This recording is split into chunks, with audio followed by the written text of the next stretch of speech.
የህግ ነገር በዚህ ፕሮግራም በአገራችን አነጋጋሪ የሆኑ ጉዳዮች በህግ እንዴት እንደሚታዩ ማብራሪያ ይሰጥበታል። አድማጮችም በየዕለቱ በሚነሳው ርዕሰ ጉዳይ ላይ ያላቸውን የህግ ጥያቄዎች በቀጥታ የስልክ መስመር በመግባት ባለሙያውን የሚጠይቁበት ነው።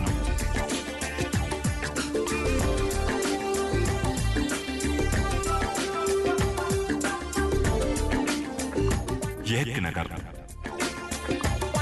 የህግ ነገር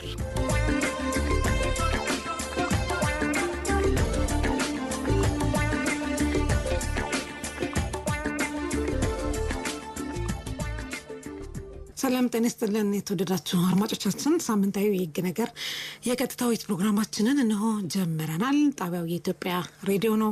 በዛሬው ዝግጅታችን ህጋዊ መከላከል ወይም ደግሞ አልሞት ባይ ተጋዳይነት ላይ ትኩረት እናደርጋለን። ህጋዊ መከላከል ስንል ምን ማለት ነው? መስፈርቱ ምን ነገሮች ሲሟሉ ነው ህጋዊ መከላከል ነው ልንል የምንችለው የሚለውን ነገር እናነሳለን።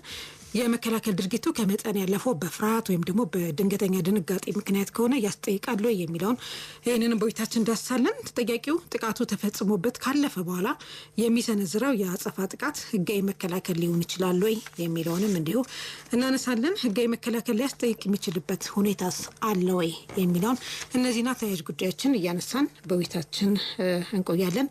በዚሁ ላይ ማብራሪያ የሚሰጡን እንግዳይም እዚህ ስቱዲዮአችን ተገኝተዋል። እንግዳይን በጣም አመሰግናለሁ። ቴክኒኩን ትቆጣጠራለች። አሳመራ አስፋው ፕሮግራሙን ያስፈጽማል። አዲ ተገኔ ውይይቱን እመራለሁ። እስከ ዝግጅታችን ፍጻሜ ከኛ ጋር እንድትሆኑ በአክብሮት ጋብዘናል።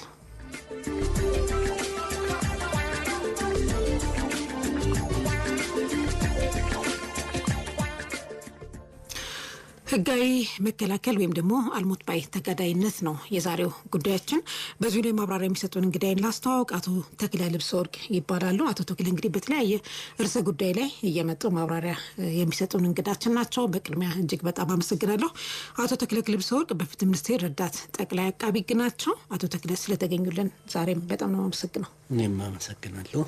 ይህን ፕሮግራም ከፍትህ ሚኒስቴር ጋር በመተባበር ነው የምናቀርብላችሁ። መልእክቱን እናደምጣለን። ይህን ተከትሎ ደግሞ አንድ አጭር ኬዝ አለች። እሷን አድምጠን አድማጮቻችን አስተያየት የምትሰጡበት ነው። ህጋዊ መከላከልን የተመለከተ ኬዝ ነው። ስለዚህ አድምጡትና አስተያየታችሁን እንቀበላለን። ስለዚህ ወደዛው እናልፋለን። አሁን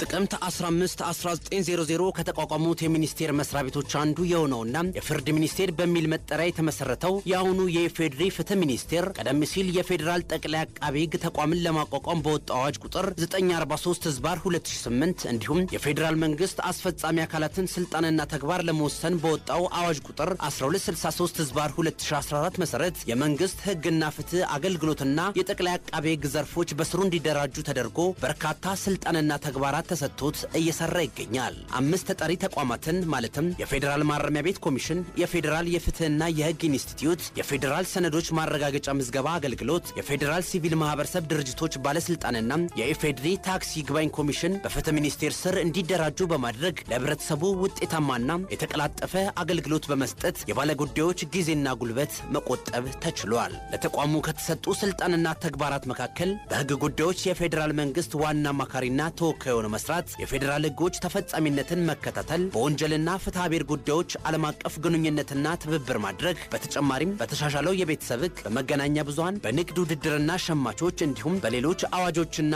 ህግ ጉዳዮች የተመለከተ ለሚኒስቴር መስሪያ ቤቱ ስልጣንና ተግባራት የተሰጡ የህግ ማዕቀፎች ናቸው። ፍትህ ሚኒስቴር ይህን የህግ ነገር የተሰኘውን ፕሮግራም በአጋርነት ሲያቀርብላችሁ ደስታ ይሰማዋል።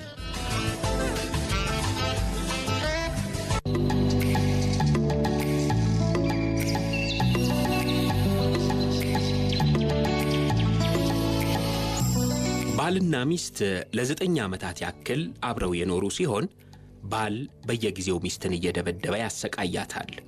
ከዕለታት አንድ ቀን ባል ሰክሮ በመምጣት ሲደበደባት እሳት አጥፍታ ጓዳ ትደበቃለች።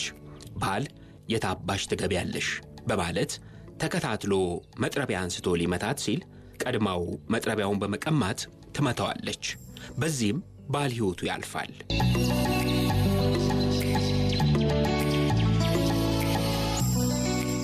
ይህ አድራጎቷ ሁለት ክርክሮችን አስነሳ።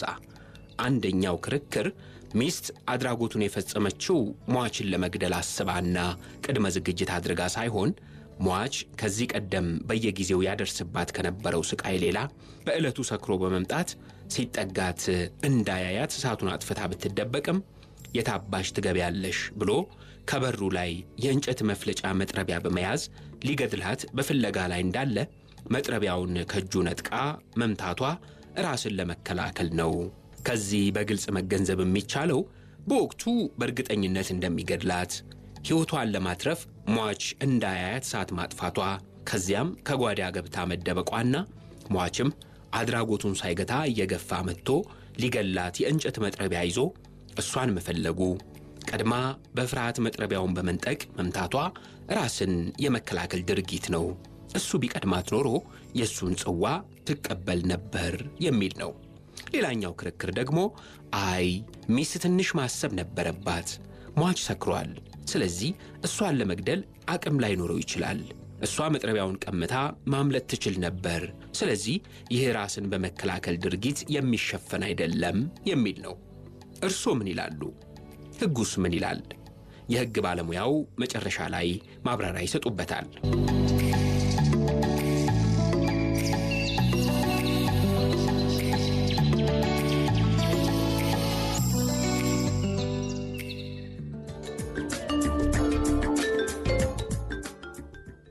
አድማጮቻችን ተመልሰናል። ከመልእክቱና ከቀረበው ኬስ ቀደም ሲል የቀረበው ኬስ አለ። አንደኛው ክርክር እንግዲህ ራስን የመከላከል ድርጊት ነው የሚል ነው። ሌላኛው ክርክር ደግሞ አይ አይደለም የሚል ነው። ስለዚህ አድማጭ መስመር ላይ ያለን እናስተናግዳለን። ሄሎ፣ ታሪኩን ሰምቼዋለሁ። እኔ ግን መግደሉ ወንጀል ነው። ምክንያቱም መከላከል አይደለም። ከኬዙ ላይ እንደሰማሁት ስካር ነበር። ያን ሙከራ ሲያደርግ ደግሞ መጥረቢያውን ይዞ የግድ አክሽን ሊወስድ ነበር። ግን መሆን ያለበት መጠነኛ ራስን የመከላከል ለሞት የሚያዳርስ ሳይሆን አክሽን መውሰዷ ያን መበቀል ሳይሆን ወንጀል ነው። እሷም ያደረገችው ወንጀል ነው። እሱ ደግሞ በመጠጥ ላይ ተንተርሶ ያላደረገው መከላከሉን ራስን የመከላከሉ በእንደዚህ አይነት ሳይሆን ያው እንግዲህ በወንጀል ደረጃ ትጠየቃለች። ምክንያቱም ማምለጥ ሆኖ እሱ ሲፈርድለት እጇን ለፖሊስ ሰጥታ ወይም ደግሞ ሰዎች እንዲደርሱልኝ የቀሪ ማድረግ ትችል ነበር ያን ከምታደርግ በላይ። ስለዚህ ወንጀል ነው። ወንጀሉ ግን ምን ያህል ያስከስሳል፣ ምን ያስቀጣል የወንጀል እና የፍርድ ጉዳይ ነው ብዬ አስባለሁ። አመሰግናለሁ። እሺ አብነት በጣም ነው የምናመሰግነው። እሺ ሌላ አድማጭ አለን። ሄሎ፣ ለናረጋ እባላለሁ ከጎዲ ነው። እሺ እንደሰማሁት የሴትዮዋ ወንጀል መቼም ሆን ብላ አላደረገችው ነገር ነው። ራስን ለመከላከል ያደረገችው ነገር ነው። ነገር ግን ሕግ ፊት ሲቀርብ ያው ሁሉም ወንጀል ነው እና ያው በነፍስ ማጥፋት ወንጀል መቼም እንደምትከሰስ ወይ እንደሚፈረድባት እርግጠኛ ነኝ፣ እንደኔ ማለት ነው። ራስን የመከላከል ድርጊት በወንጀል ያስጠይቃል ብለው ያስባሉ? አስባለሁ። ልክ ነው እኮ ያው ራስን ለመከላከልና ሆን ብሎ አጥቅቶ የማጥፋት ወንጀል እኩል አይደለም። እና ያው ቢያንስ በነፍስ አጥፊነት መቼም ቀለል ያለ ፍርድም እንደምትቀበል ያው መቼም ይሄ የታወቀ ነው። ምክንያቱም የሰው ሕይወት ዋጋ አለውና እሷ በሰዓቱ እሷንም ቢገላት ያው ሆን ብሎ ያደረገው ነገር ስለሆነ ፍርዱ በሱ ላይ ደግሞ ጠንከር እንደሚል ደግሞ ያው እርግጠኛ ነኝ እኔ። ግን እሷ ደግሞ ያው ፈጣሪም ከሷ ጋር ሆኖ ሕይወቷን አስርፎ እሷ ደግሞ በአጋጣሚ ይሄ ነገር ስለተፈጠረ እንደኔ ያው መቼም ሁላችንም ሰው ነንና የሚያጋጥመን ነገር ነው እና ያው መቼም እኔ እንደኔ ያው በቃ ቀለል ያለ ፍርድ በፈረደባትና ያው ተመራ ብትወጣና ለሌላውም ትምህርት እንዲሆን። እሺ ጥሩ ሕጉ ምን ይላል? እንደዚህ አይነት ጉዳዮች እንዴት ነው የሚያየው? ራስን መከላከል በወንጀል ያስጠይቃል ወይስ ነፃ ያደርጋል የሚለውን የሕግ ባለሙያ ኋላ ላይ ማብራሪያ የሚሰጡን ይሆናል። እሺ ሌላ አድማጭ አለን። አሁንም ሄሎ፣ ደረስ ጥላሁን እባላለሁ ከአፋር። እሺ እኔ ከተጠያቂነት አያድንም እላለሁ። ምክንያቱም ህይወት ማጥፋት ራሱን የቻለ ወንጀል ነው። ራሷን ለመከላከል ማድረግ የነበረባት ነገር ነበር። ህይወትን እስከ ማጥፋት መድረስ አልነበረበትም። ምክንያቱም በስለት ከመጠቀም እንደው ባለው በሌላ አማራጭ ዱላውም አለ እኮ በዛም እኮ የተወሰነ ነገር ጉዳት አድርሳ ህይወቷን ማትረፍ ትችል ነበር። ግን የሰው ሕይወት አጥፍቶ ከተጠያቂነት ያድናል ማለት አይቻልም። እንደ ኢትዮጵያ ሕገ መንግስት ያው ምናልባት የቅጣት ማቅለያዎች ሊኖሩ ይችላሉ። እሷም እንግዲህ ደግሞ ሰውየው ደግሞ ለዛ ለማለት የሚያበቃን ነገር ቢኖር ያው በሙሉ ጤነኝነት ላይ አልነበረም፣ በስካር መንፈስ ነው። ይሄን ከግምት ውስጥ መግባት አለበት። ሰውየው መጠነኛ ጉዳት ቢደርስበትም እንኳን በዛ ራሷን የመከላከል ወንጀል ነው ተብሎ ቅጣቱ የመቅረትም ወይም ደግሞ የማነስ ነገር ሊኖር ይችላል። ግን አላድን ሕይወት እስከ ማጥፋት የደረሰ እርምጃ ከሰውየው እሷ ትሻል ነበር ብዬ አስባለሁ፣ እንደኔ ማለት ነው። እሷ ምንድን ነው በወቅቱ ያሰበችው? ሁሌ ይሄ ሰው እንግዲህ ባሏ ይደበድባታል ሲመጣ፣ በዚህ ቀን ደግሞ ሰክሮ ነው የመጣው። ከእንደገና መጥረቢያ ይዞ የት ነው የገባሹ ብሎ አለቅሽም አይነት ነገር ብሎ እሷ እንዲመታት በቃ ሊመታኝ ነው ሳይቀድመኝ ልቅደመው አይነት ነው የእሷ ሀሳብና ይሄ እንዴት ነው እርስዎ እንዴት ነው የሚያዩት ይሄን ነገር? በእርግጥ የሰከረ ሰው እንግዲህ በሙሉ መቶ ያስባል ማለት አይደለም። በዛን ሰዓት ብገፈትረው እንኳን የሰውዬ መውደቅ የሚችል የያዘውን ዕቃ መወርወርና ወይም መጣል ይችል ነበር ከእጁ ላይ ማለት ነው። የዛን ጊዜ እሷ ወይም ከቤት ወጣ የማምለጥ ራሷን የማትረፍ ወይም ሌላም እርምጃ የመውሰድ እድል ነበራት። ግን ይህንን ነገር ግን በቃ ይሄን አጋጣሚ ሰውየው በሙሉ ጤነኝነት ወይም ደግሞ በስካር መንፈስ እንዳለ ተጠቅማ ግን ያንን ነገር አድቫንቴጅ ስታገኝ ቢያንስ መጠነኛ ጉዳት እንኳን ቢፈጸም እሺ ራሷን የመከላከል ነገር ነው ብለን ልናስብ እንችላለን። ግን እስከ ሕይወት ማለፍ የሚደርስ ነገር ከተጠያቂነት ያድናል ብዬ አላስብም። ምክንያቱም ቅጣቱ ሊቀልላት እና እንትን ሊልላት ይችላል። ግን የሕግ ባለሙያዎች የሚያብራሩት ይሆናል። ግን ሕይወት የማጥፋት ነገር ከተጠያቂነት ያድናል የሚል ነገር የለኝም። እሺ፣ እናመሰግናለን አድማጫችን። አመሰግናለሁ። እሺ፣ ሌላ አድማጭ ካለ አሁንም እናስተናግዳለን። ሄሎ፣ ያስጠይቃል ነው ብለው ለምን ብትይ አንደኛ እቺ ሴት ሰውየው ያው ሰክሯል እንደሰማነው ከሆነ መጥረባውን ተቀብላለች። ያው ወንጀሉን ከመስራት ራሷን መጠበቅ ነበረባት። ስለዚህ ያው የፍርዱ አይነት ቢለያይም ማለት ነው ትንሽ ሊቀንስላት ሲያርግ ትጠየቃለች ነው ብለው እና አንዳንዴ ራስን ለመከላከል ብለሽ ሌላ ወንጀል ውስጥ ከመግባት ባይሆን እንኳን ያው እንግዲህ መጥረባውን እስከተቀበለች ድረስ ያው ወንጀል ከመፈጸም ራሷን መቆጠብ ነበረባት። ስለዚህ ራስን መከላከል ደግሞ ወደ ወንጀል ማስገባት የለበትም ሰው። ስለዚህ መጠየቅ አለባት ነው ብለው። ስለዚህ ራስን የመከላከል ድርጊት በወንጀል ያስጠይቃል ነው ያንቺ ሀሳብ? አዎ በደንብ ያስጠይቃል። በደንብ ነው ያስጠይቀው። ለምን ብትይ አንዳንዴ ያው ለምሳሌ ለምሳሌ ወዚህ የሆነ ነገር ሊፈጸምብሽ ሲመጣ በተሻለ መጠን በመጠነኛ ራስሽን መከላከል ትችያለሽ። እቺ ሴት ደግሞ ተቀበላለች መጥረቢያውን። ሰውዬው በዚህ ላይ ሰክሯል እና ያም መጥረባ እንደተቀበለች ማብለጥ ትችላለች። ከዛ ከወንጀሉ ራሷን ጠብቃ። ስለዚህ መጠየቅ አለባት። እንደውም ተገቢ ፍርድ መሰጣት ነው ያለባት ነው ብለው ያመሰግናለሁ። እሺ፣ እናመሰግናለን እመቤት። እሺ፣ ሌላ አድማጭ አለን። ሄሎ፣ ወለተ ማርያም ነኝ ከአዲስ አበባ። እንግዲህ ምንድነው ያው ሰውየው ሰክሮ ነበረ። ስለሰከረ ያንን ጫና ሲያደርግባት ያው ደንግጣም ሊሆን ይችላል የመታችው። ከህግ ተጠያቂነት አታመልጥም ባይዘው። ነገር ግን ምንድነው ህጉ እንደተባለው ሊያቀልላት ይችላል። አልሞት ቤት አጋዳይ ነውና ያንን መጥረቢያውን ይዞ ሲንደፋደፍ ሊገለኝ ነው ብላ ቀድማ ገለዋለች። ግን ያው የጠጣ ሰው ትንሽ ነው የሚበቃው። ያንንም እንደምንም ብላ ታግላ እሱንም ማትረፍ ትችል ነበር። እሷም ሩጣ ማምለጥ ትችል ነበር በዛን ሰዓት። ያንን አላረገችም። ድንጋጤም ሊሆን ይችላል፣ መፍረድ አይቻልም። በእሷ ቦታ ላይ ስንሆን ደግሞ ፊት ለፊት መጥረቢያ ይዞ ሰው ሲመጣብሽ መቼም ቀድመሽ ለመገኘት ነው አይደል ምሳሌ አለመቀደም የሚለውን ነው የያዘችው እሷና ህጉ ሊያቀልላት ደግሞ ያው በሴትነቷም እንትን ሊያረግላት ይችላል። ጫና ላይኖረው ይችላል። ግን ከተጠያቂነት አያልፍም። ለምን የሰው ህይወት ነው የጠፋው። የሰው ህይወት እንደ ቀላል የሚያጠፉ ሰዎች አሉ። ይሄ አላግባብ ነው። ከሰው ከህግ ጋር ቀርቶ ከራሱ ከፈጣሪ ጋር የሚያጣላ ነው። እግዚአብሔር የሰራውን ሰው በትንሽ ነገር እንትን አይባልም። እሷ ግን ያው አልሞት ወይ ተጋዳይ ስለሆነች ያን ነገር ፈጽማለች። ህጉ ቢጠይቃትም ግን ቢያቀልላት እላለሁ። አመሰግናለሁ ጊዜ። እሺ፣ በጣም እናመሰግናለን ወለተ ማርያም። እሺ አድማጮቻችን በጣም እናመሰግናለን። ጊዜ ካለን ይሄን ጉዳይ ተመልሰን ሰምተን የተወሰነ ሀሳብ በተጨማሪ ከአድማጮቻችን የምንቀበል ይሆናል። ጥያቄን በነገራችን ላይ በቀረበው ኬዝ ላይ አስተያየት ብቻ ሳይሆን ከራስ መከላከል ከህጋዊ ራስ መከላከል ጋር የተያያዙ ማንኛውም አይነት ጥያቄ ማቅረብ የሚችሉ መሆኑን እንገልጻለን። ትንሽ ውይይት እናድርግና እንመለሳለን። እሺ አቶ ተክለልብስ ወርቅ ወደ ዋናው ጉዳይ ከመግባታችን በፊት ግን አንድ ድርጊት ወንጀል ነው የሚባለው ምን ሁኔታዎች ተባልተው ሲገኙ ነው? ከዚህ አንፃር ህጋዊ መከላከል እንዴት ይታያል የሚለውን ቀጥለን እናየዋለን። እሺ አመሰግናለሁ። ወንጀል ነው የሚለውን ምን ሲሟላ ነው ከሚለው በፊት ወንጀል ራሱ ምንድነው የሚለውን ባጭሩ ማየቱ ተገቢ ነውና ወንጀል በህግ አስቀጭነቱ የተደነገገ ነገር ወይም አስቀጭነቱና ህግ አድርግ የሚለውን ነገር ያንን ድርጊት አለማድረግና ማድረግ ድርጊቱን ሲፈጽም ወንጀል ነው ማለት ነው።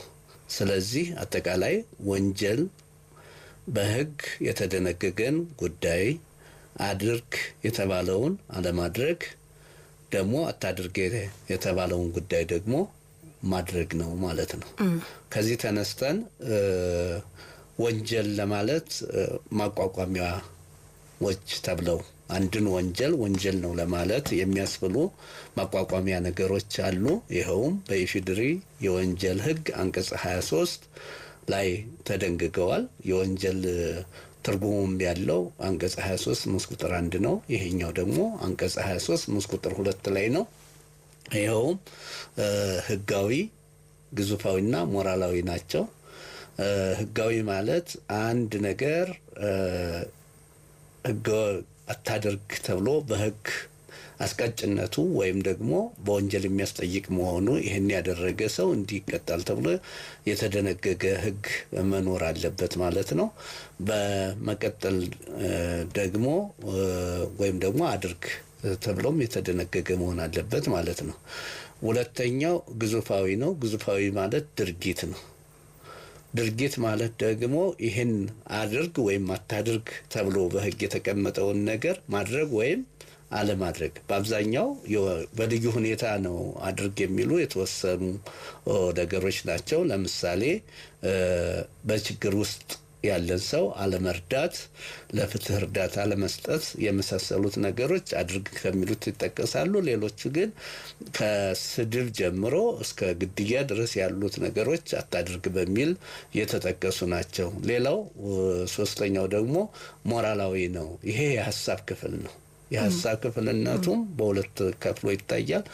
አስቦ ሆነ ብሎ የሚፈጸምና በቸልተኝነት የሚፈጸም መሆናቸውን ደግሞ ከኢፌዴሪ የወንጀል ህግ አንቀጽ 58 እና 59 መረዳት እንችላለን። ጥሩ። አሁን ከዚህ አንፃር ህጋዊ መከላከል ወይም ደግሞ አልሞት ባይ ተጋዳይነት እንዴት ይታያል? ህጋዊ መከላከል ማለት ምን ማለት ነው የሚለውን ህጋዊ መከላከል ማለት እንግዲህ የተለያዩ ምሁራንና የተለያዩ ጸሐፍት የተለያየ ትርጉም ሰጥተውት እናገኛለን። ከዚህም አንፃር የተወሰኑትን የምናይ ይሆናል። ለምሳሌ ህጋዊ መከላከል ማለት ግለሰቦች በመብቶቻቸው ወይም በሌላ ሰው መብት ላይ ህገወጥ ጥቃት ወይም ድርጊት ሊፈጸም ሲል የሚጠብቁበት ዘዴ ወይም ሜካኒዝም ነው ማለት እንችላለን። በሌላ በኩል ደግሞ ያው የታዋቂው የህግ መዝገበ ቃላት የሆነው ብላክስ ሎው ዲክሽነሪ በ8ኛ እትም 2004 በወጣው ህጋዊ መከላከል ማለት በኃይል በመመለስ አጥቂውን እስከ መግደል ድረስ የሚደርስ ሁኔታ ወይም ድርጊት የሚያስፈጽም ሆኖ ራስን ቤተሰብንና እንዲሁም ንብረትን ከሚደርሰው ጥቃት መከላከል ነው ሲል አስቀምጧል። በዋናነት ደግሞ የኢፌዴሪ የወንጀል ህግ ወይም የወንጀል ህጋችን በአንቀጽ 78 ላይ በሰፊው ደንግጓል። ቀጥታ ትርጉም ምንም እንኳን ቀጥታ ትርጉም የሰጠው ባይሆንም የራሱን ወይም የሌላን ሰው መብት ህገወጥ ከሆነ ጥቃት ወይም በቅርብ ከሚደርስ ህገወጥ ጥቃት ለማዳን ጥቃቱን እንዲደርስ ሲደረግ ያን ጥቃት ለማስወገድ ሌላ አማራጭ ሳይኖር የሚወሰዱ ነው። ያ የሚወሰደው ደግሞ ተመጣጣኝ እርምጃ መሆን አለበት ሲል ደንግጎ እናገኛለን። በዚህም ላይ የፌዴራል ጠቅላይ ፍርድ ቤት ሰበር ሰሚ ችሎት በመዝገብ ምን አይነት ትርጉም እንዳለው ሰጥቷል። በሰጠው ውሳኔም በመዝገብ ቁጥር 8657 ቅጽ 15 ላይ ማግኘት ይችላሉ። ይሄንን አሁን ያልኩትን ከላይ ያለውን የራሱን ወይም የሌላውን ሰው መብት ህገወጥ ከሆነ መጠበቅ፣ ቅርብ የሚደርስ እንዲሁም ደግሞ ሌላ ማምለጫ መንገድ ወይም ማስወገጃ መንገድ ሳይኖር ተመጣጣኝ ይሆን የሚለውን ወስዶ ስለዚህ ከሁኔታው መጠን በማለፍ የተፈጸመ ሲረጋገጥ ስለመሆኑ ከኢፌዴሪ ወንጀል ህግ አንቀጽ 78 መረዳት ይቻላል በማለት ስለዚህ በቅርብ መድረሱ የማይቀረውን ህገወጥ የሆነ ጥቃት ለመከላከል አስፈላጊ የሆነ ድርጊት መፈጸም ሲረጋገጥ ነው በማለት ትርጉም ተሰጥቶበት እናገኛለን ማለት ነው። ወይም ውሳኔ ሰጥቶበታል። እንዲህ አይነት ነው። ስለዚህ አድማጮቻችን ልብ ማለት ያለባቸው እነዚህ የአጠቃላይ የትርጉሙን እይታ ስናየው መከላከል እንግዲህ በራስ በቤተሰብና በንብረት በመሳሰሉት ላይ ሊደርስ የሚችለውን በሌላ ነገር ማስወገድ ሳይቻል እንዲሁም ደግሞ ተመጣጣኝ የሆነ እርምጃ በመውሰድ ነው። አጠቃላይ ስናየው እነዚህ መከላከል በልዩ ሁኔታ ካሉት ወንጀልነታቸው ተረጋግጦ ነገር ግን ነፃ በፍርድ ቤት ማስረጃ ተሰምቶ እስከ መውጣት ወይም ማቅለያ እስከ መሆን ድረስ ሊወሰድበት የሚችል ነው ማለት እንችላለን። ጥሩ። ስለዚህ ቀደም ሲል እርስዎ ካብራሩት እንደ ጠቅለል ስናደርገው መስፈርት ብለን የምናስቀምጠው ነገር አንደኛ በእርግጠኝነት ሊደርስ የሚችል ህገወጥ ጥቃት መኖር ነው። ሌላው ጥቃቱን ለማስወገድ ሌላ አማራጭ ያለ መኖር ነው። ሌላኛው ደግሞ የተሰነዘረው ጥቃትና የተፈጸመው ድርጊት ተመጣጣኝነት ቀደም ሲል እርስዎ ያሉት እነዚህ ነገሮች ሲሟሉ ነው ማለት ነው ህጋዊ ራስን መከላከል እንድንችለው። በእርግጥ የተሰነዘረ ነገር መኖር አለበት። መሰንዘር እንኳን ቢቀር ያ በእርግጠኝነት ደግሞ ሊሰነዘር ወይም ሊደረግ ይችላል ተብሎ መታመን አለበት። ያ የታመነው ጉዳይ ደግሞ በሌላ ለምሳሌ ታችም እናየዋለን በመሸሽ ለምሳሌ አድማጮቻችንም እንዳሉ ቀደም አቅም የሌለው ሰው ከሆነ ቁጭ አድርጎ እሱን በመሸሽ ሄዶ ለአስከባሪ አካላትም በመናገር በሁለቱም በተለያየ ሌሎች መንገዶችም ማድረግ የማይቻል ከሆነ ነው። ቅድም እንደተናገርኩት እነዚህ ህጎች ከተለመደው ህግ ወጣ ያሉ ናቸው። የተለመደው ህግ አድርግ ወይ አታድርግ ነው። ይሄ ግን ወንጀል ነው። ወንጀልነቱ ተደንግጓል። ነገር ግን አስፈላጊነት ኔሴሲቲ የምንለውና ይሄ አልሞት ባይ ተጋዳይነት በድሮ ህግ በ1923 በነበረው በአንቀጽ 145 ላይ ተደንግጎ እናገኘዋለን። በተለምዶ ደግሞ በተለያዩ መጽሐፍት የምናገኘው ሰልፍ ዲፌንስ ወይም ራስን መከላከል የሚባለው አሁን ደግሞ ኢፌዴሪ የወንጀል ህግ ላይ ህጋዊ መከላከል የተባለው ነው። ስለዚህ ህጋዊ መከላከል እነዚህና ኔሴሲቲ ወይም አስፈላጊነት የሚሉት በአንቀጽ 79 ላይ ያለው ስለዚህ እነዚህ ነገር ይቅርታ 79 መከላከል ስለዚህ እነዚህን ነገሮች ስናያቸው ወንጀል ናቸው። ነገር ግን ራስን ለምሳሌ አስፈላጊነት የምንለው በተፈጥሯዊ ነገሮች የሚመጣ ሲሆን ይሄኛው ደግሞ በሰው ሰራሽ የሚመጡ ህጋዊ መከላከል የሚመጡ ናቸው። በተፈጥሮ ጊዜ ለምሳሌ የባህር ሞገድ አጋጥሞ ምንም አይነት ምግብ በሌለበት ጊዜ ሰዎች እዛ ውስጥ ያሉትን ነገሮች ተጠቅሞ ህይወታቸውን ለማቆየት ሊችሉ ይችላሉ፣ ሰውን ጭምር ማለት ነው። በዚህ ጊዜ ሰውን እንዲያጥፍቷል ተብሎ ሊጠየቅ እንደማይችል የተማርነ መሆኑ ወይም ደግሞ በማንበብ የሚገኝ መሆኑ ይታወቃል ማለት ነው። በዚህኛውን ጊዜ ምንም አይነት ማንበጫ ከሌለ እንደገና እርግጠኛ ከሆነ ወይም የተሰነዘረ ነገር ካለ ሌላ ማምለጫም ከሌለ ሶስቱ ስለዚህ ከዛ በኋላ ተመጣጣኝ የሆነ እርምጃ መውሰድ ነው። አድማጭ አለ መስመር ላይ። ሄሎ ህይወት አንተነህ እባላለሁ ከምዕራብ ጎጃም አቡሬ አደላቀታ ቀበሌ ነው የምደውለው። እሺ ህይወት፣ በዚህ ታሪክ ጉዳይ እኔ ብዙ አይነት አስተያየት አለኝ። ምክንያቱም በታሪኩ እንደሰማ ነው ወንጀለኛው ሰክሯል የሚል ነው። መስከሩ በነገራችን ላይ ከመመታቱ ከሞቱ መዳን መትረፍ አለበት ሊያስብለን አይገባም። ምክንያቱም መስከር ራሱ አንድ ጥፋት ስለሆነ፣ ነገር ግን ራሱን ከጥቃት መከላከል የሚለውን ጉዳይ ስናነሳ ራሱን ከጥቃት የምንከላከልበት ብዙ አይነት መንገድ አለ። ለምሳሌ የሚያክል ጩኸት፣ ኡታ ማለት ነው። መሮጥም ራሱ እነዚህ አይነት ዘዴዎች አሉ።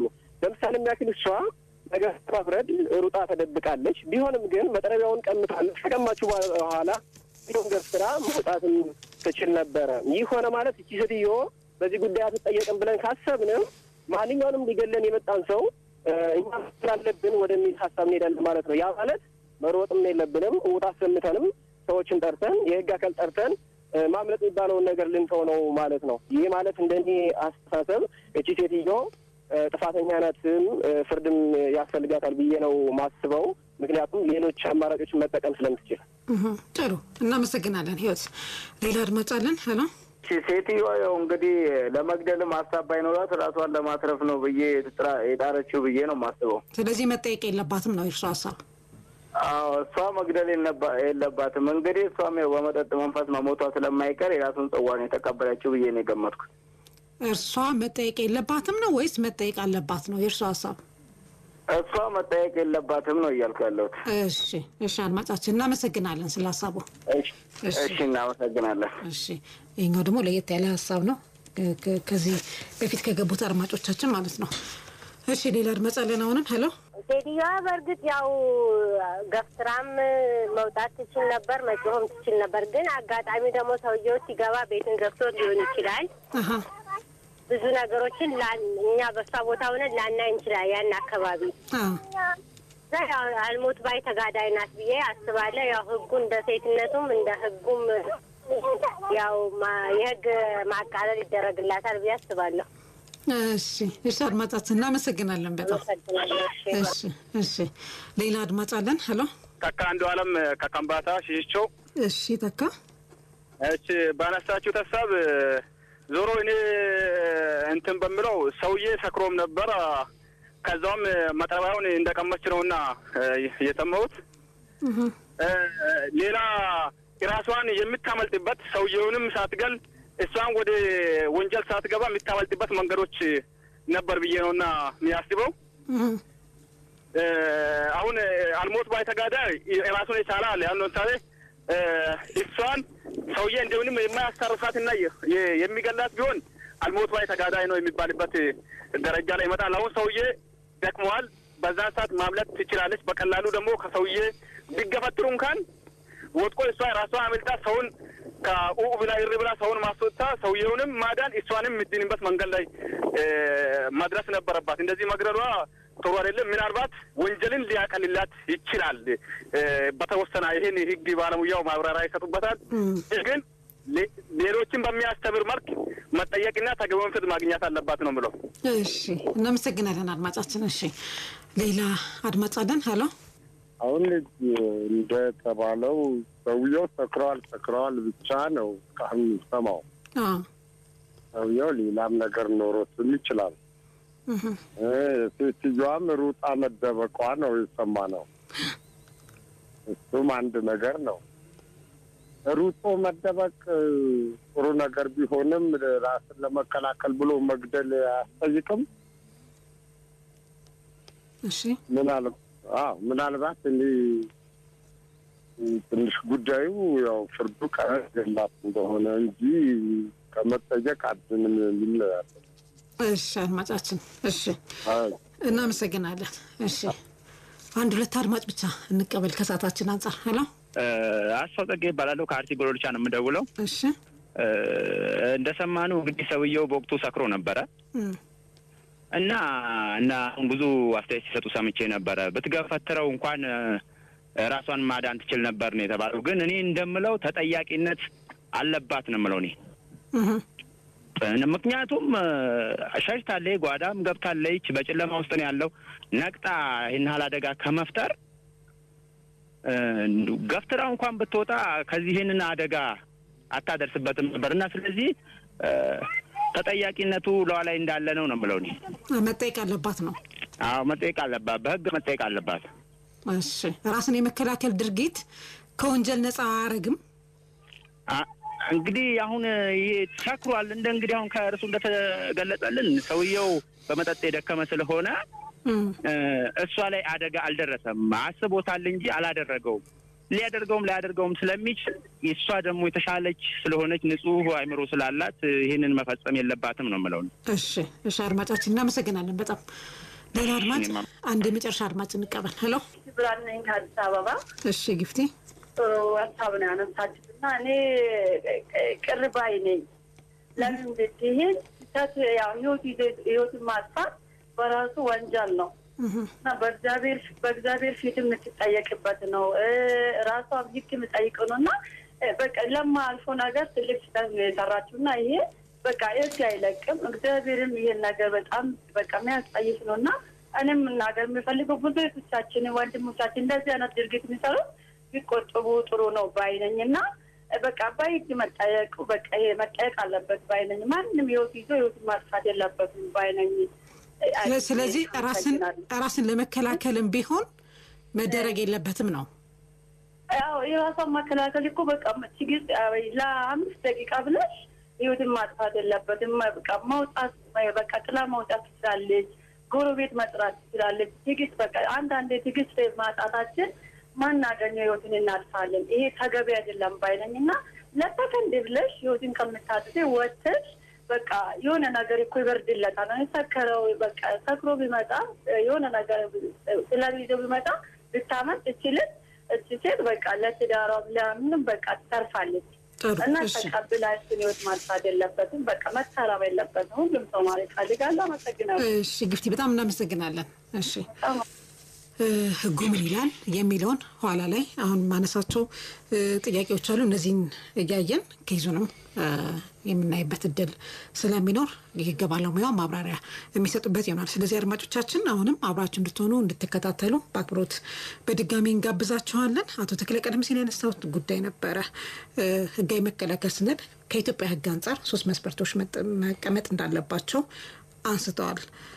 እነዚህ መስፈርቶች የዓለም አቀፍ ህጉ ራሱ ሌሎች ሀገሮች ዓለም አቀፍ ህጉ ሳይሆን የሌሎች ሀገራት ህግ ምን ይላል? እንደኛ አይነት ነው ወይስ ከኛ የተለየ ነገር አላቸው? ህጋዊ መከላከልን ነፃ የሚሆንበት ሁኔታ አለ?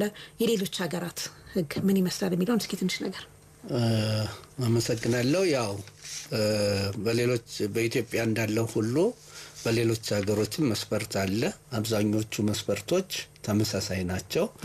በተለይም ፈረንሳይ የወንጀል ህግ ተደንግጎ የምናገኘው ህጋዊ መከላከል አንድ ጥቃት የደረሰበት ሰው አጥቂው ወይም ህጋዊ ድርጊቱ ፈጻሚውን እስከ መግደል ሊደርስ በሚችል ሁኔታ እሱንና ሌላውን ለማዳን ሲል የሚፈጽመው ድርጊት ህጋዊ መከላከል ይባላል በማለት አስቀምጧል። ያው ቅድም ታዋቂው የህግ መዝገበ ቃላት ላይም ያየ ነው ወደዚህ የተቃረበ ነው። ሌላው በስዊዘርላንድ ወንጀል ህግም ህጋዊ መከላከል ማለት አንድ ሰው ያለ በቂ ምክንያት ጥቃት የደረሰበት ወይም ሊደርስበት ቅድምኛም እርግጠኛ ማለት ይሄ ነው ሊደርስበት የተቃረበ እንደሆነ ተጠቂውና አካባቢው የሚገኙ ሰዎችን የተሰነዘረውን ወይም የተቃረበውን ጥቃት ለመከላከል የሚፈጽመው ድርጊት ነው ብለዋል። ስለዚህ ከሞላ ጎደል እንደኛ ዘርዘር ብለው በሶስት ባይሆኑም አብዛኞቹ ነገሮች ህገወጥ የሆነ ጥቃት የሚደርሰውን ያንን ለመከላከል በራስ ላይ በቤተሰብ ላይ ወይም በንብረት ላይ የሚደርሰውን የመከላከል ድርጊት መሆኑን ሁሉም የሚግባቡበትና ተመሳሳይነት ይዘት ያለው ነው ማለት ይቻላል። ጥሩ። ሌላኛው ጥያቄ የመከላከል ድርጊቱ ከመጠን ያለፈው አሁን መጠን አልፏል እንበል ከመጠን ያለፈው በፍርሃት በድንገተኛ ድንጋጤ ወይም ደግሞ በደም ፍላት ምክንያት ከሆነ ያስጠይቃል እንዴት ነው? ይሄ በግልጽ በኢፌዴሪ ወንጀል ሕግ አንቀጽ 29 ንዑስ ቁጥር 2 ላይ ተደንግጎ እናገኘዋለን። የመከላከል ድርጊቱ ከመጠን ያለፈው ጥቃቱ በተሳካለት ይቅርታ ሊያስገኝ በሚችል ፍርሃት፣ ድንገተኛ ድንጋጤ ወይም በደም ፍላት ምክንያት እንደሆነ ፍርድ ቤቱ ሙሉ ለሙሉ ከጥቃት ነፃ ሊያደርገው የሚችልበት ሁኔታ አለ፣ ላያደርገው የሚችልበት ሁኔታ አለ ማለት ነው። ይችላል ማለት በአስገዳጅነት ነፃ ይሆናል ማለትና ያለውን ማስረጃ አሁን ቅድም እንዳየነው ሕግ እንግዲህ በሁለቱም መንገድ ያስኬዳል፣ እይታ ነውና፣ ነገር ግን ማስረጃ መመዘን ደግሞ አለ። ለዚያ ድርጊት የፍሬ ነገር ጉዳዮችን የሚያስረዱ ማስረጃዎች የጽሁፍ ይሁን የሰውም ይሁን ወይም የሰነድ ይሁን የሰው ይሁን ኤግዚቢት ይሁን የትኛው ነገሮች ገላጭ ነገሮች የሆኑ ሁሉ ታይቶ ነው አንድ ነገር ተፈጽሟል፣ ስለዚህ ወንጀል ነው ማለት ህጋዊ ብቻ አይደለም። ቅድም መጀመሪያ ላይ ስንገባ ወንጀልን ወንጀል የሚያስብሉት ህጋዊው፣ ግዙፋዊው፣ ሞራላዊው አንድ ላይ ተሟልተው ሲገኙ ብቻ ነው። አንዱ ነገር ከጎደለ አይሆንም ማለት ነው። ለምሳሌ ህጉ ባልተደነገገበት ከሆነ መርሁ ራሱ ኖ ሎው ኖ ክራይም ኖ ፓኒሽመንት ማለት ህግ ካልተደነገገ ጥፋት የለም፣ ጥፋት ከሌለ ደግሞ ቅጣት የለም ነው ዓለም አቀፍ መርሁም ይሄ ስለሆነ፣ ስለዚህ እያንዳንዳቸው መሟላት አለባቸው። ይሄንን ሲያይ በድንጋጤ በፍርሃት በምን ከሆነ ግን ነፃ የሚወጣበት እድል ያለ መሆኑን ከተደነገገው ህጋችን መረዳት እንችላለን ማለት ነው። በጣም ጥሩ። ሌላው በህጋዊ መከላከል ወቅት ጥቃቱ እስኪፈጽም መጠበቅ ያስፈልጋል። እንደ ግዴታ ነው። ጥቃቱ ግዴታ መፈጸም አለበት። ለዚህ ነው ይሄ ቅርብ ወይም በእርግጠኛ ሊደርስ የሚችል የሚለው አባባል መጠበቅ ሳያስፈልግ እርግጠኛ። ነገር ግን አድማጮቻችንም እዚህ ላይ ልብ ሊሉት የሚገባው ጉዳይ በድርጊቱና ጊዜ ልዩነት ሊኖር አይገባም። ማለት ለምሳሌ አንድ ሰው ወይም ከሌ የተባለ ሰው ወንድሙን ገደለበት፣ እዛ ላይ ቆይቶ መጥቶ ያኛውን ቢገለው ሰልፍ ዲፌንስ ሊባል አይችልም። ወይም አንድ ያቆሰለው ሰው ቢኖር ያኛውን ጊዜ ታክሞ ድኖ ሌላ ቀን ጠብቆ ቢገለውም አይሆንም። ስለዚህ ተመጣጣኝም ብለን ያየናቸው ሌላ ማስወገጃም የለም። የተሰነዘረ በእርግጠኝነት የተሰነዘረ ይሄ መጠበቅን ያሳያል።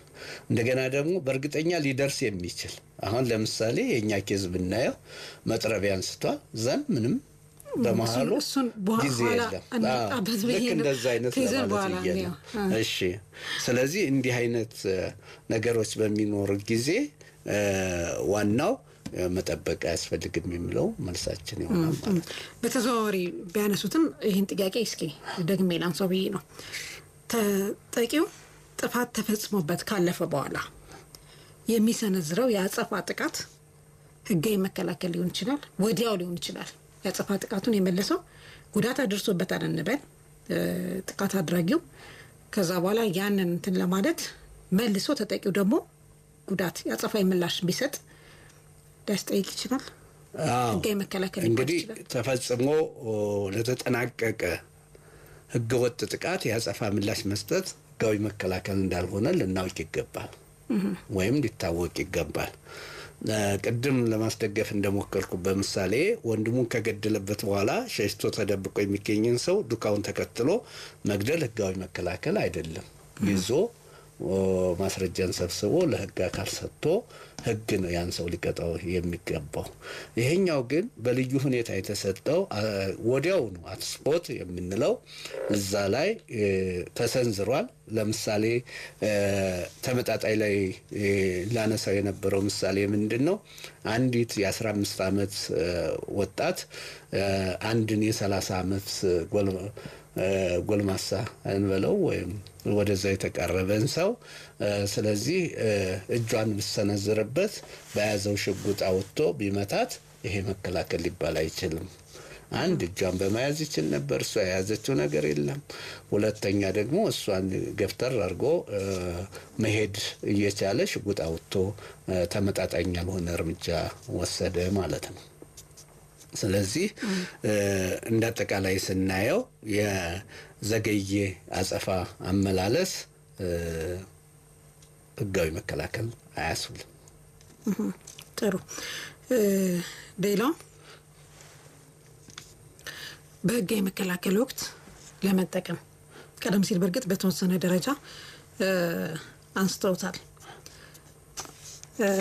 በእርግጠኝነት በህጋዊ መከላከል መብት ለመጠቀም በእርግጠኛነት ሊደርስ የሚችል ህገወጥ ጥቃት ወይም ደግሞ አደጋ መኖር አለበት ሲባል ወደፊት ገና ያደርሳል ተብሎ የሚገመተውን ጥቃት ያጠቃልላል።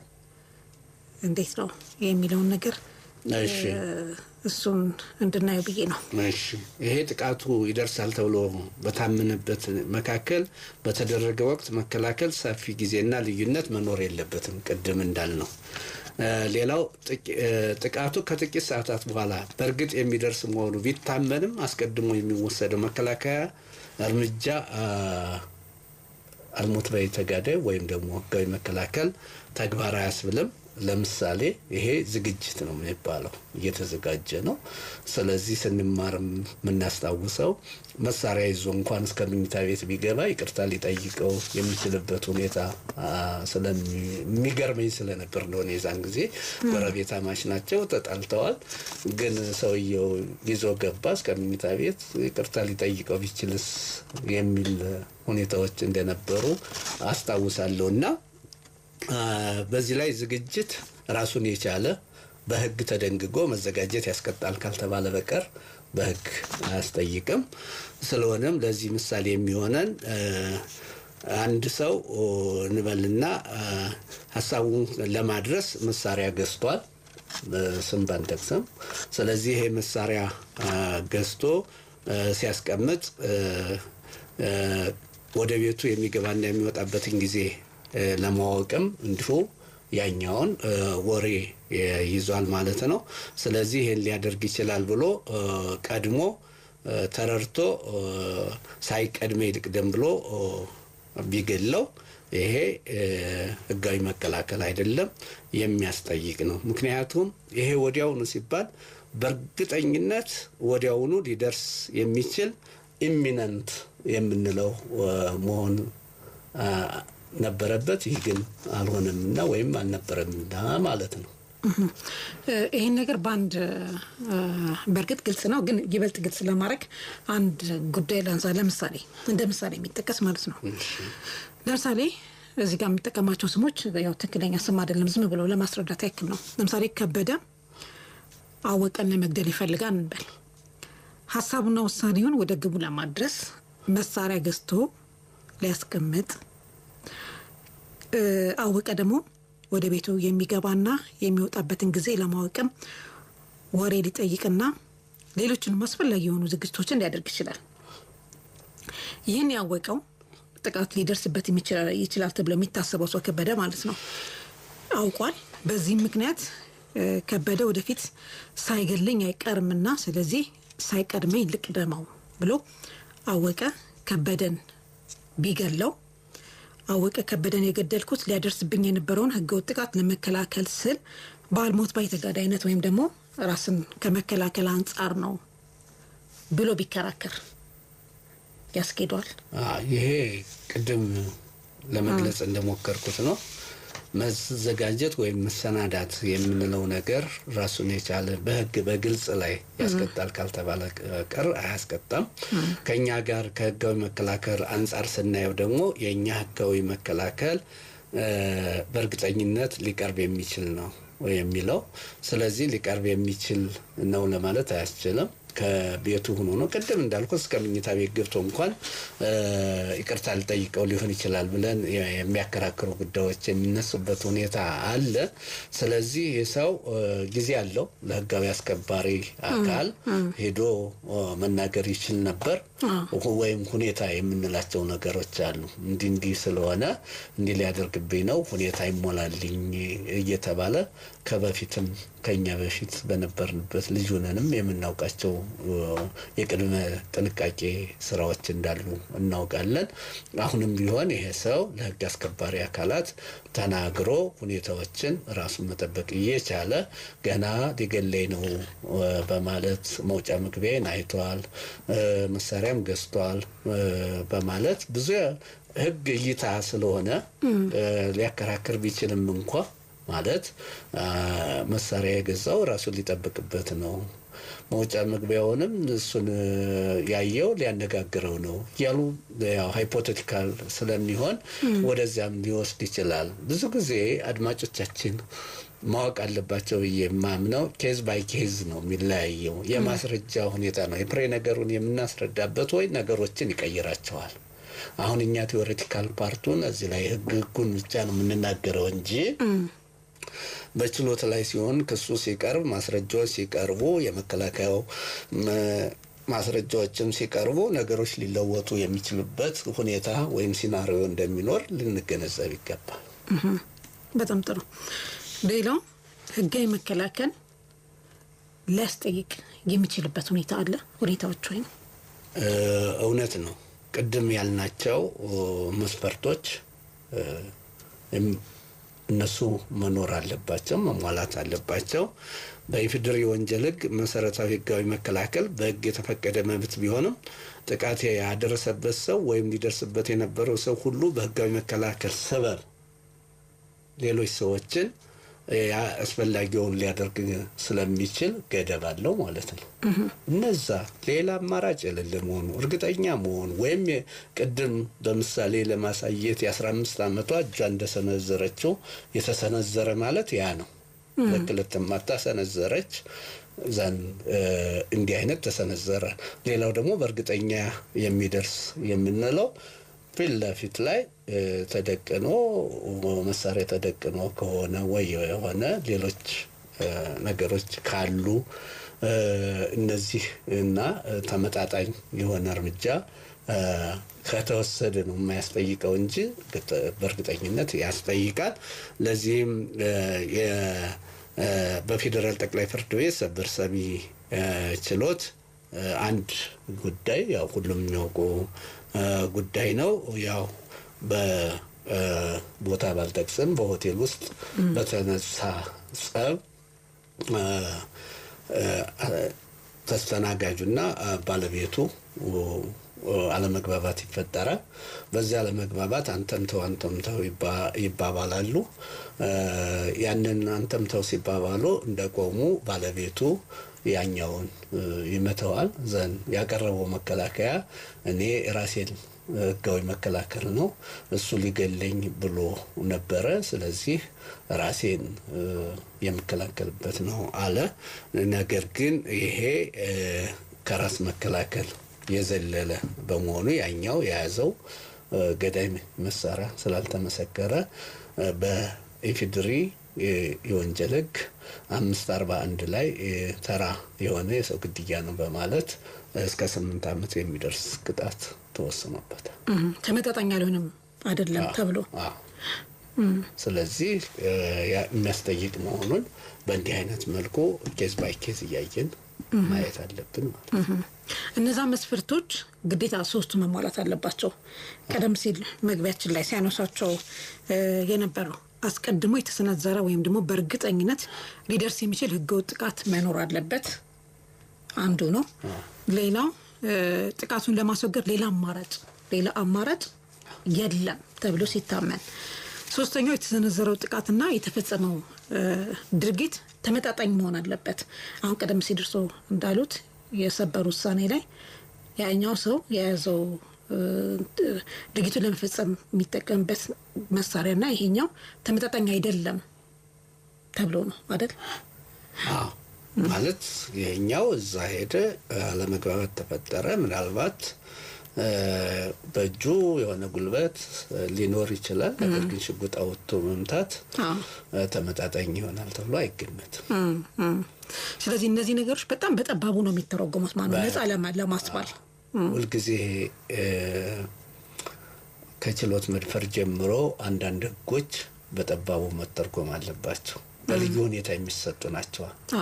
አሁን አስፈላጊነት ወይም ኔሴሲቲ የምንለውምና ይሄም ህጋዊ መከላከል በልዩ ሁኔታ ወንጀል ናቸው ተብሎ ካስቀመጠ በኋላ አይ ለዚህ ጊዜ ሲሆን ላያስጠይቁ ይችላል ነፃ ሊሆኑ ይችላል ነፃ ሊወጡ ሊያደርግ ይችላል ተብሎ ለፍርድ ቤቱ ዲስክሬሽን ኦፍ ፓወር የተሰጠ በመሆኑ ስለዚህ በጠባቡ መተርጎም አለበት የሚለውን እኔ መስማት ቀደም ሲል አድማጮቻችን ሲያነሱ ወንጀል ተብሎ የተቀመጡ ነው። ለምሳሌ ሰው መግደል ወንጀል ነው። እንደዚህ ወንጀል ተብሎ የተቀመጡ ድርጊቶች አሉ።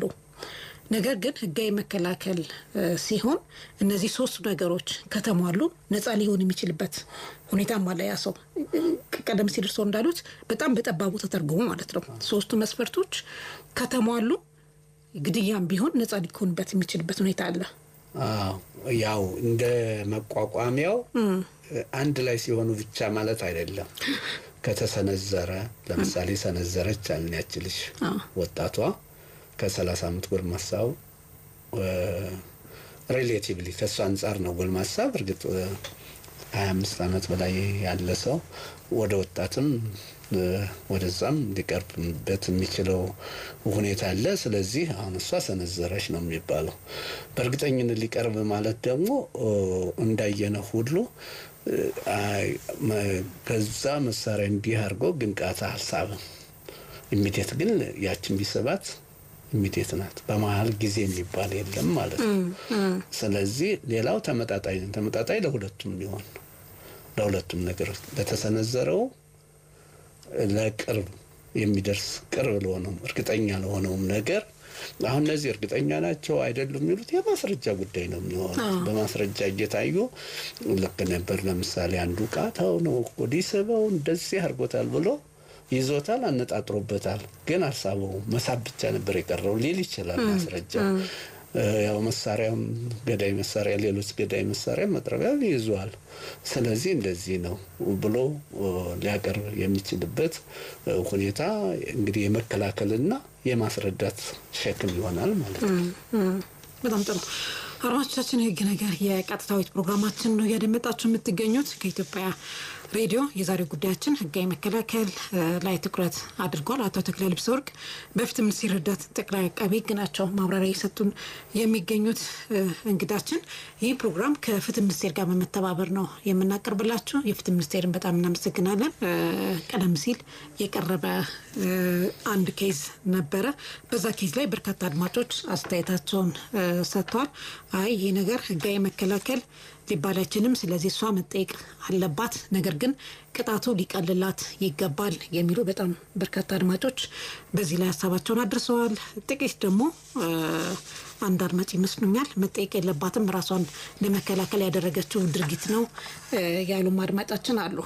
ስለዚህ ከቀረበው ጉዳይ አንጻር እና ቀደም ሲል ደግሞ ከተብራራው ጉዳይ አንጻር ህጋዊ መከላከል ወይም ደግሞ አልበልታዊ ተገዳይነት እነዚህ መስፈርቶች ማሟላት አለበት ተብሎ የተቀመጠ ነገር አለ። በተለይ ሶስቱ መስፈርቶች የተቀመጡበት ሁኔታ አለና ከዚህ አንጻር የቀረበው ጉዳይ እንዴት ይታያል? ህጋዊ መከላከል ነው ልንል እንችላለን ወይስ አድማጮቻችን እንዳሉት ቅጣቱ ሊቀልላት ነው የሚገባው? ምክንያቱም ራሷን ለመከላከል ያደረገችው ድርጊት ቢሆንም ግን አለፍ ብሏል ድርጊት መጠኗ ያሉም አድማጮች ስላሉ ማለት ነው። ህጉ ምን ይላል የሚለውን እርስዎ ማብራሪያ እንዲሰጡበት። አሁን ቅድም መስፈርት ያልናቸውን ነው የምንተነትናቸው። መሰንዘር የሚለው አለ ወይ የለም ብለን ብናይ የለም።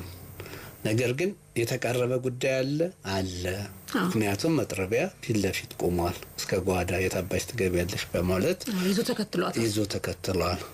ስለዚህ አሁን ተመጣጣኝ አይደለም የሚለው ነው።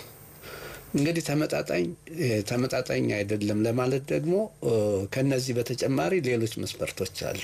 እድሜ አለ፣ ጾታ አለ፣ ዘዴው የተጠቀመው መሳሪያ አለ። መሳሪያው ለምሳሌ ቦክስ ለሰነዘረ ሰው ሽጉጥ አውጥቶ መምታት ሁለቱን ማየት ነው። በእርግጥ የዚህ የቦክሱ ጉዳይ ደግሞ ጊዜ ስለሌለ ስላላቀረብ ነው እንጂ ተከበሩ ክቡራቱ ተስፋዬ ንጋቱ በመጻፋቸው የወንጀለኛ መቅጫ ህግ ማብራሪያ ላይ በጻፉት ቦክሱ ኛውና ያሽጉጥ አለመውጣቱ ምን ይሆናል? ያ ቦክስ የሰነዘረው ሰው ይሄ ምንድነው የስፖርቱ የቦክስ ዋና ተወዳዳሪ አይነት ሰው ቢሆን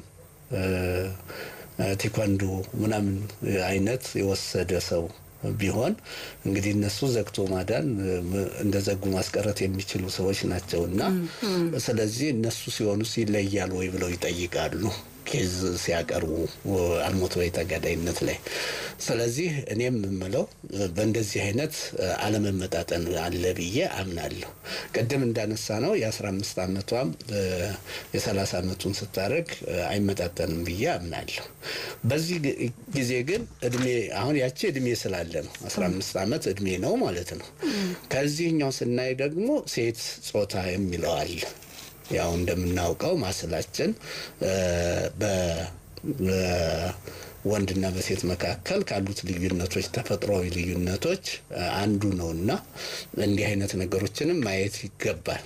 ስለዚህ አሁን ነው አይደለም ብለን የምንልበት ሳይሆን እኛ መስፈርቶቹን ነው የምንናገር። ያለ መወሰን ቅድም እንደተናገርኩት ማስረጃዎች ያስፈልጋሉ። በጠባቡ ደግሞ መተርጎም አለበት ብለናል።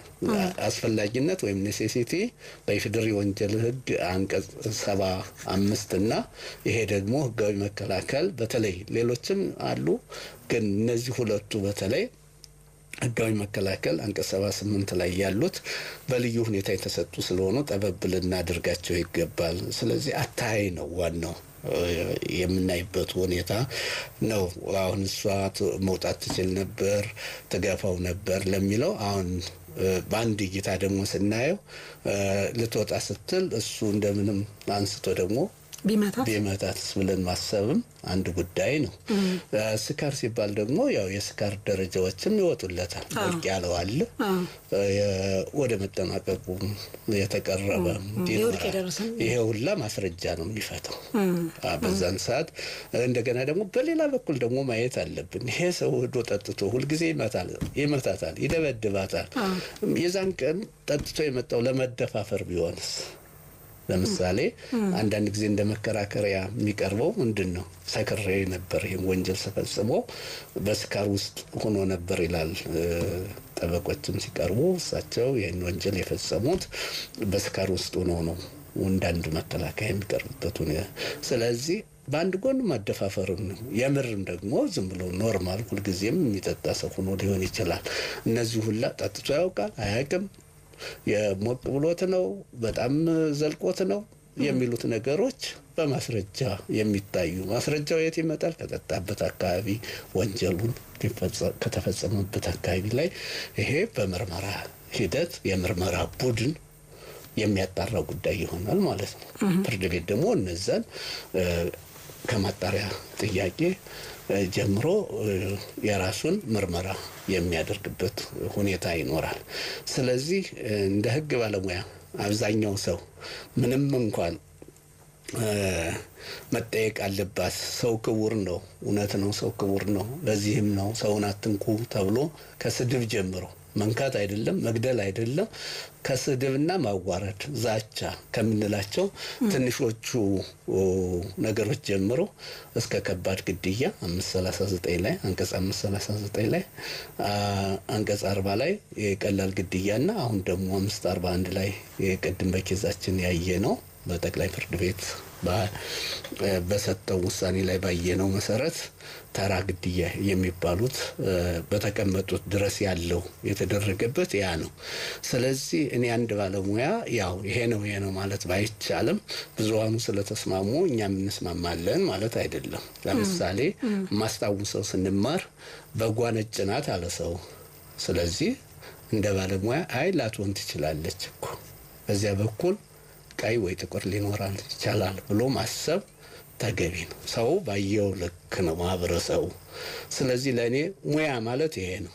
ዝም ብሎ ባለሙያ የህግ ባለሙያ የጤና ባለሙያ የምን ከማህበረሰቡ አንድ ያለ ላቅ ያለ ነገር መታየት አለበት ብዬ አምናለሁ።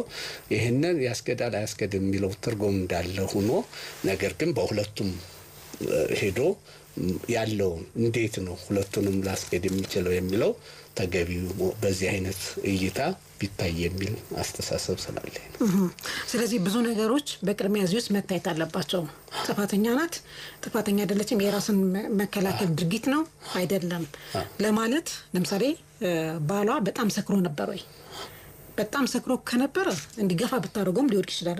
አድማጮቻችን እንዳሉት ግን መጠነኛ ስካር ከሆነ እንግዲህ መጥረቢያን እሷ ምንም እሱን የመግደል ፍላጎት አልነበራትም። ቀደም ሲል እንደቀረበው እንደ ጉዳዩ ማለት ነው። ምንም ፍላጎት የላትም፣ አልተዘጋጀችም እሱን ለመግደል። እንደውም ተደበቀች ሄዳ እንዳይመታኝ ብላ። ምክንያቱም ከዚህ በፊት ይመታት ነበረ። ሁሌ ማታ ማታ ሲመጣ ይመታታል። የዚህን ቀን ለየት የሚያደርገው ሰክሯል። ከዛት ብትደበቅም መጥረቢያ ይዞ ሄዶ ሊገላት እየፈለጋት ነው።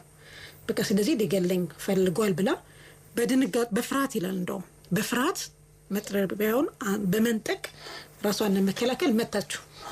እንግዲህ የመታችበት ሁኔታ የቱ ጋር መምታት ነበረባት? ሰውየውን ለመግደል ነው ወይስ እግሩን ወይ እጁን ብቻ መታ ማምለጥ ነበረባት? የሚሉት ነገሮች በዝርዝር መታየት አለባቸው ማለት ነው። ቅድም በ79(2) ላይ ያየነው በፍርሃት ብለን የለ በፍርሃት በምን ያሉትን ፍርድ ቤቱ ነፃ ሊያደርግ ይችላል ተብሎ ስለዚህ የማስረጃ ጉዳይ ይሆናል። ይችላል ስለሆነች አስገዳጅነት ስለሌላት ማስረጃው ታይቶ ነፃ ልትወጣ ትችላለች። ማስረጃው ታይቶ ደግሞ ቅጣት ሊጣልባት ይችላል። ቅጣቱ ከተጣለ ደግሞ አድማጮቻችን እንዳሉት ደግሞ ማቅለያ ግን ሊሆንላት ይችላል። ስለዚህ እንደ ጉዳዩ ነፃም ልትወጣ ትችላለች ወይ ደግሞ በቅጣት ማቅለያ ቅጣት ማቅለያ ሊደረግላት ይችላል።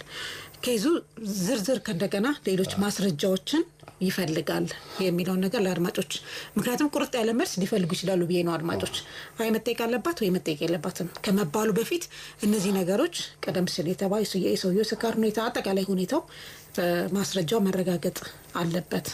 ያ ታይቶ ሙሉ ለሙሉ ነፃ ልትሆን ትችላለች። ምክንያቱም ራስን የመከላከል ህጋዊ ራስን የመከላከል ድርጊት ነፃ ሊያወጣ ይችላል አይደል? ወንጀል ቢሆንም ድርጊቱ ላያስጠይቅ ይችላል። ግን በጠባቡ ነው የሚተረጎመው። ምክንያቱም ሁሉም ሰው እየተነሳ ራሴን ለመከላከል ያደረኩት ድርጊት ነው ሊስ እንደሚችል ሰበብ ሊሆን ሲችል ፍርድ ቤቱ ብዙ ነገሮችን ያያል።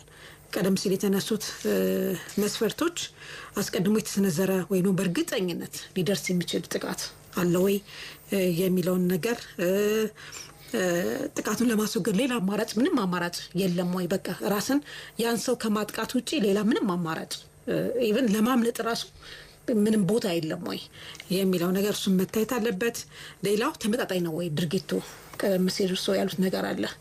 የሆቴሉ ጉዳይ ለምሳሌ ሆቴል ውስጥ የተፈጸመው ጉዳይ ሰውየው ሽጉጥ ይዟል፣ ያኛው ደግሞ እንደዛ አይነት ነገር አይደለም የያዘው፣ ግን በቃ ራሴን ሊገለኝ ስለሆነ ብለው የገደሉበት በሽጉጥ የገደሉበት ሁኔታ ያው በተራግ መግደል እንዳስጠየቃቸው ሲያነሱ ለምሳሌ ተመጣጣኝ የሚለው ነገርም መታየት አለበት።